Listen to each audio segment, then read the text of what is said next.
John chapter 7. After this, Jesus went around in Galilee. He did not want to go about in Judea because the Jewish leaders there were looking for a way to kill him. But when the Jewish festival of Tabernacles was near, Jesus' brother said to him, "Leave Galilee and go to Judea, so that your disciples there may see the works you do. No one who wants to become a public figure acts in secret. Since you are doing these things, show yourself to the world."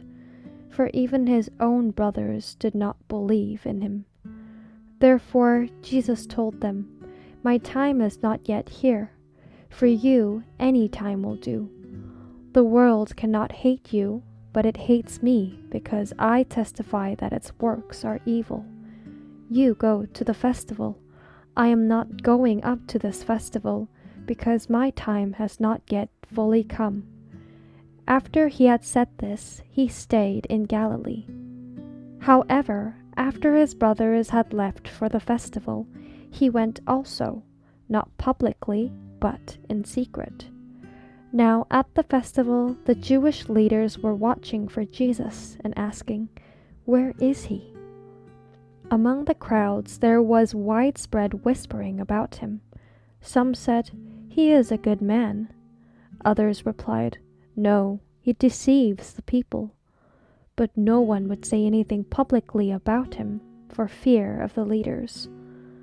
Not until halfway through the festival did Jesus go up to the temple courts and begin to teach. The Jews there were amazed and asked, "How did this man get such learning without having been taught?" Jesus answered, "My teaching is not my own. It comes from the one who sent me. Anyone who chooses to do the will of God will find out whether my teaching comes from God or whether I speak on my own. Whoever speaks on their own does so to gain personal glory. But he who seeks the glory of the one who sent him is a man of truth. There is nothing false about him. Has not Moses given you the law? Yet not one of you keeps the law. Why are you trying to kill me?" "You are demon-possessed," the crowd answered. "Who is trying to kill you?" Jesus said to them, "I did one miracle, and you are all amazed. Yet, because Moses gave you circumcision, though actually it did not come from Moses but from the patriarchs, you circumcise a boy on the Sabbath. Now, if a boy can be circumcised on the Sabbath so that the law of Moses may not be broken, why are you angry with me for healing a man's whole body on the Sabbath? Stop judging by mere appearances, but instead judge correctly." At that point, some of the people of Jerusalem began to ask, "Isn't this the man they are trying to kill? Here he is, speaking publicly, and they are not saying a word to him. Have the authorities really concluded that he is the Messiah? But we know where this man is from. When the Messiah comes, no one will know where he is from." Then Jesus, still teaching in the temple courts, cried out, "Yes, you know me, and you know where I am from. I am not here on my own authority, but he who sent me is true. You do not know him, but I know him because I am from him, and he sent me."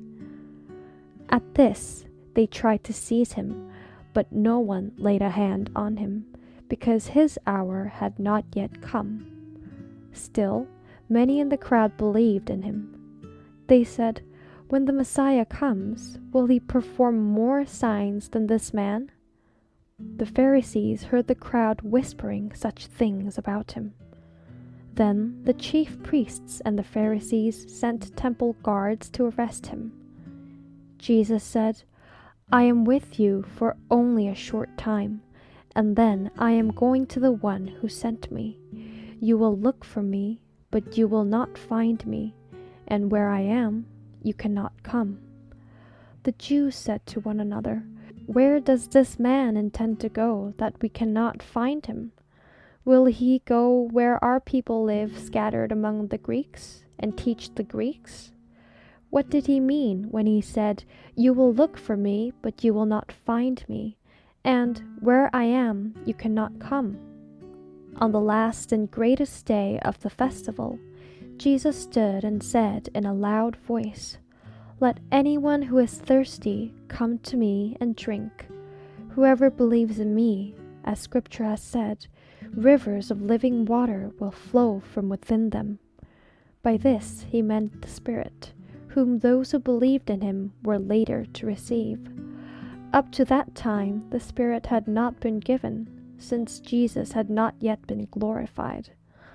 On hearing his words, some of the people said, "Surely this man is the prophet." Others said, "He is the Messiah." Still others asked, "How can the Messiah come from Galilee? Does not Scripture say that the Messiah will come from David's descendants and from Bethlehem, the town where David lived?" Thus the people were divided because of Jesus. Some wanted to seize him, but no one laid a hand on him.